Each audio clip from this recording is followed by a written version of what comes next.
wonderful greetings to all of you, my dearly beloved brothers and sisters, sons and daughters. How are you all today? आप सबका अभिवादन हो मेरे प्रिय भाइयों और बहनों, बेटे बेटियां, आप सब कैसे हैं?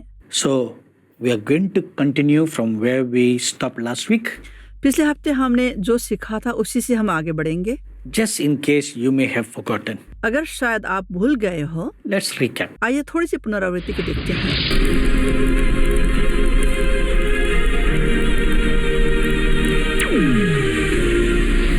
After having asked and answered all these questions, now we need to answer one very important question. अब ये सारे प्रश्न और उत्तर के होने के बाद अब हमें एक महत्वपूर्ण उत्तर को देना है. What is the purpose for raising up kingly priests after the order of the Melchizedek?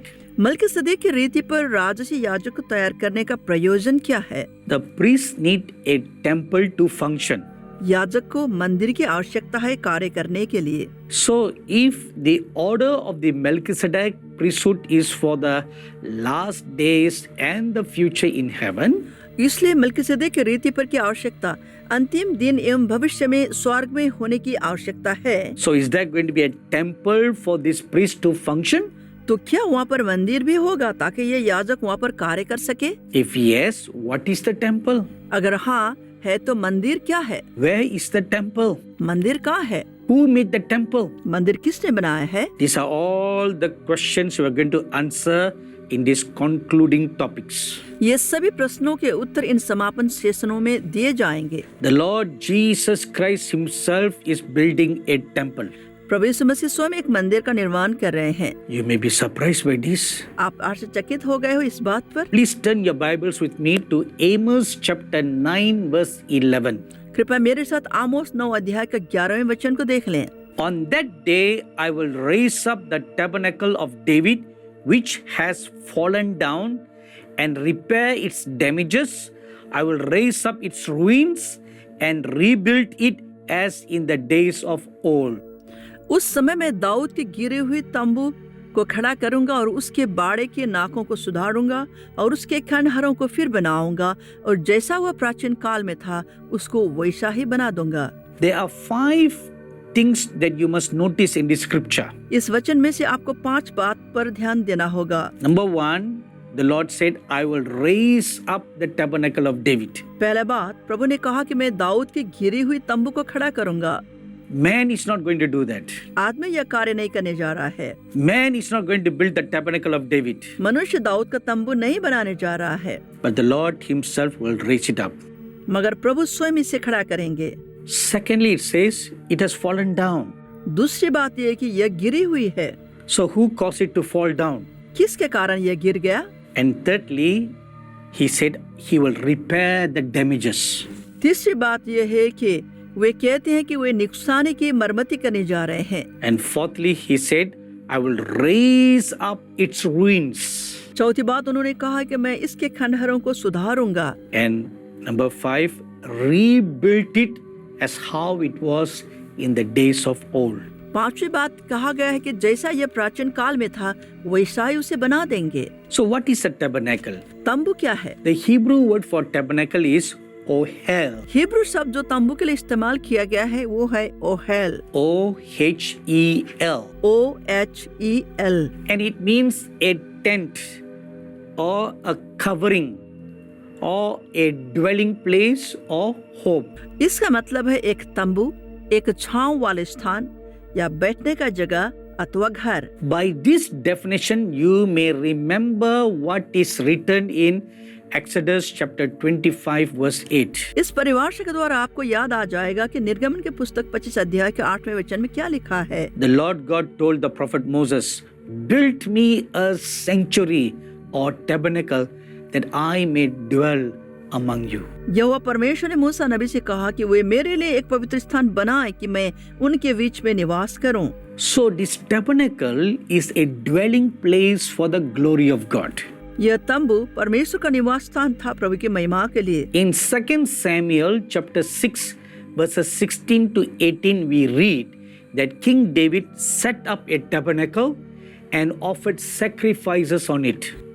दूसरा शमूएल 6 अध्याय 16 से 18 तक हम पढ़ने पाते हैं कि दाऊद राजा ने तंबू की प्रतिष्ठापन करी और बलिदान दिया। I want you to take note of one very important point. एक अत्यंत महत्वपूर्ण बात पर मैं आपका ध्यान को आकर्षित करना चाहूंगा। Till the time before King David set up the tabernacle, it was located at Shiloh. राजा दाऊद के द्वारा तंबू की प्रतिष्ठापन होने से पहले यह पहले शिलो में था। When King David set up his tabernacle, he shifted it from Shiloh to Mount Zion. जब राजा दाऊद ने इस तंबू की प्रतिष्ठापन करे तब उन्होंने इसे शिलो से सिय्योन में लेकर आए। Now, why this change?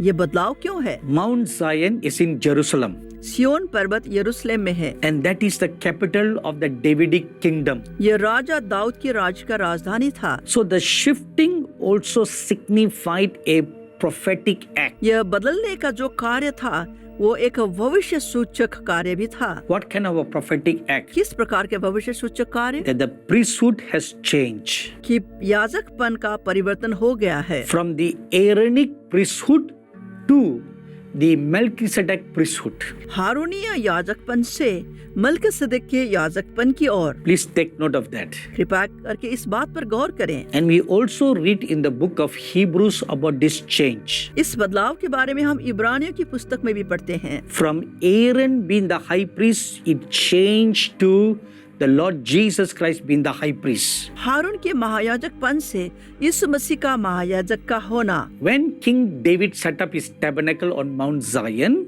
he became both the king and the priest. जब राजा दाऊद ने अपना तंबू सिय्योन पहाड़ पर प्रतिष्ठापन करी, वो राजा और याजक दोनों ही बन गए। How did he become a king and a priest? वो कैसे राजा और याजक दोनों बन पाया? He was a worshipper. वो एक आराधक थे। As I'm saying this point, the Holy Spirit is showing me something. जैसे मैं आपको ये बता रहा हूँ, पवित्र आत्मा मुझे कुछ दिखा रहे हैं। Now, let's remember one very important point.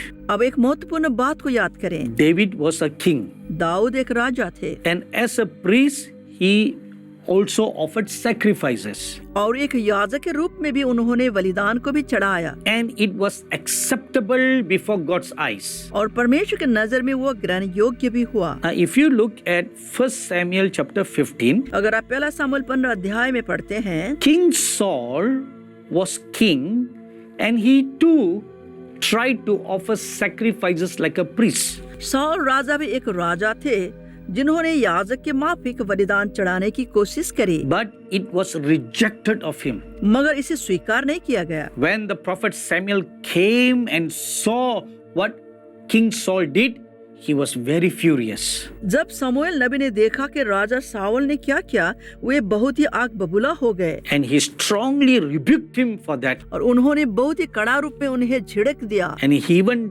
told him, because of this act of yours, now the kingdom is removed from you. नबी ने यहाँ तक कहा कि इस कार्य के करने से राज्य अब आपके हाथ से चला जाएगा। Now what King Saul did and what King David did was similar.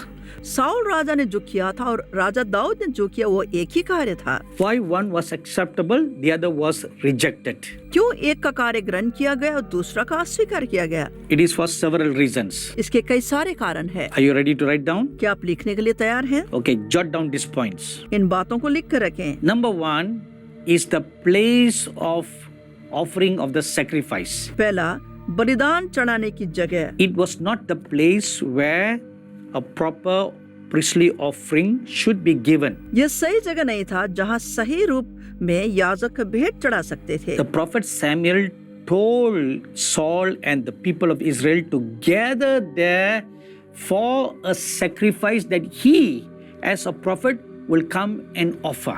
शमूएल नबी ने साउल और इस्राएलियों से कहा था कि उस जगह पर जमा होने के लिए जहां एक नबी के रूप में वे आकर बलिदान को चढ़ा सके। It was not the designated place for a regular regimental offering yet. यह उस समय दैनिक रूप में बलिदान चढ़ाने की सही और उपयुक्त स्थान नहीं बन गया था। Secondly, Saul should not do the sacrifices because it was Samuel's responsibility. दूसरा, साउल राजा को यह भेंट चढ़ाना नहीं चाहिए था क्योंकि यह दायित्व तो सिर्फ शमूएल नबी की थी। Saul did not function in the office of a king and a priest, Saul का राजा और याजक दोनों कार्यालय में कार्यरत होने का बुलावा नहीं था, but Samuel functioned in the office of a prophet and a priest. मगर शमूएल एक भविष्यवक्ता के साथ एक याजक का कार्य भी निभाते थे। So thirdly, Saul offered the sacrifice because out of pride.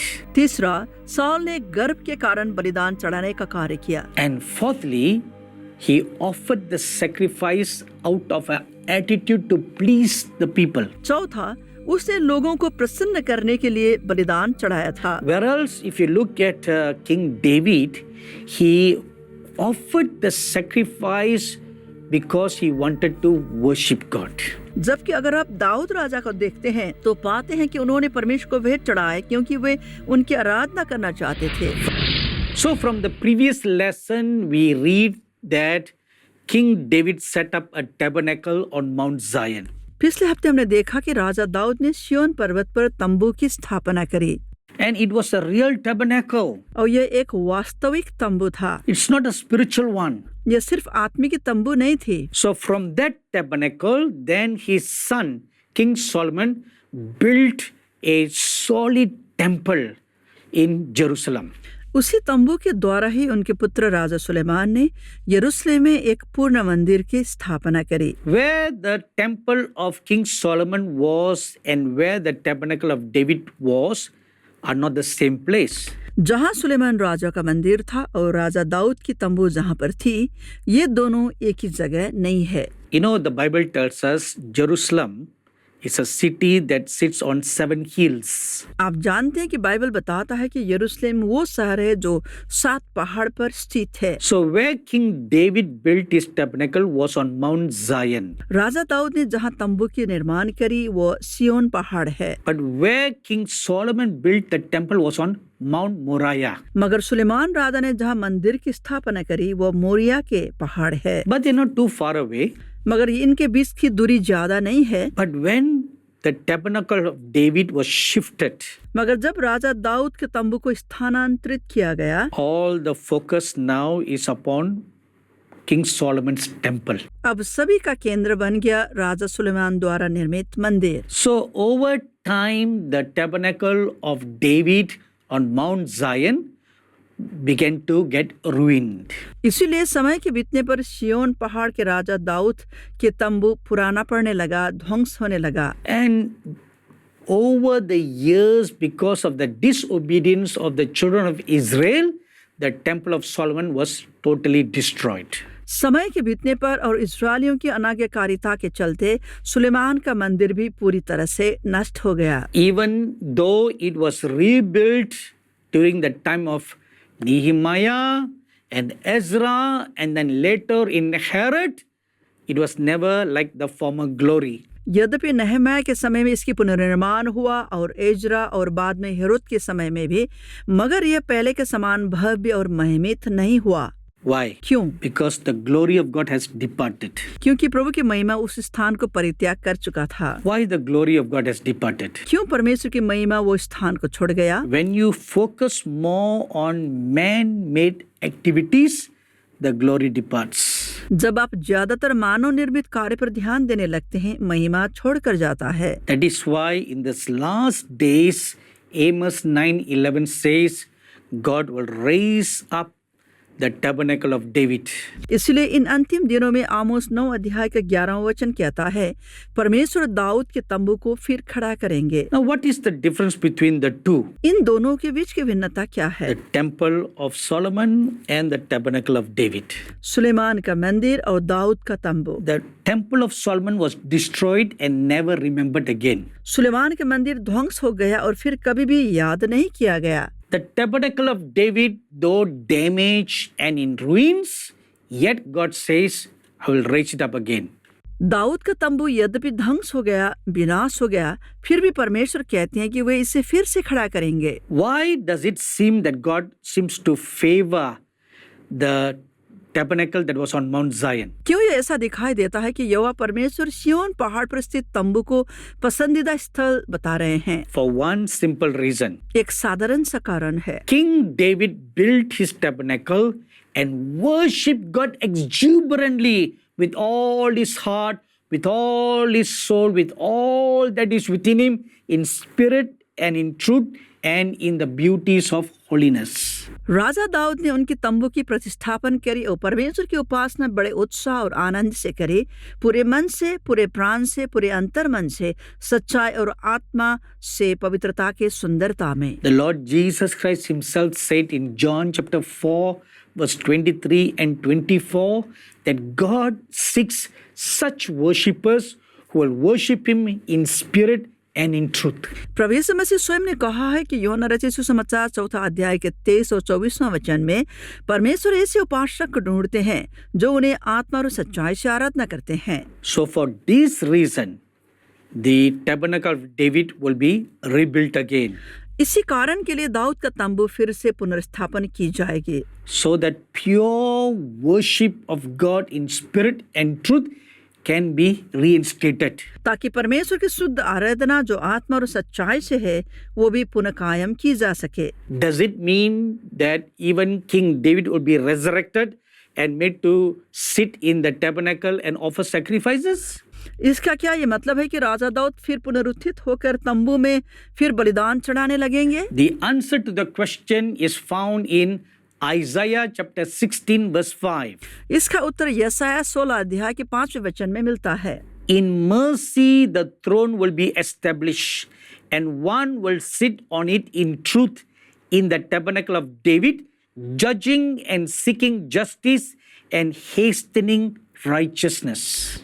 तब दया के साथ एक सिंहासन स्थिर किया जाएगा और उस पर दाऊद के तंबू में सच्चाई के साथ एक विराजमान होगा जो सोच विचार कर सच्चा न्याय करेगा और धर्म के काम पर तत्पर रहेगा। This scripture tells us very clearly it is not King David who will be resurrected, but the Lord Jesus Christ himself will sit in the tabernacle of David and do a kingly priestly rule. यह वचन हमसे स्पष्ट कहता है कि राजा दाऊद पुनरुत्थान होने वाले नहीं हैं, मगर प्रभु यीशु स्वयं दाऊद के तंबू में विराजित होकर एक राजकीय याजक के रूप में शासन करेंगे। That is why kingly priests will be raised up after the order of Melchizedek to minister unto the main king and priest, the Lord Jesus Christ.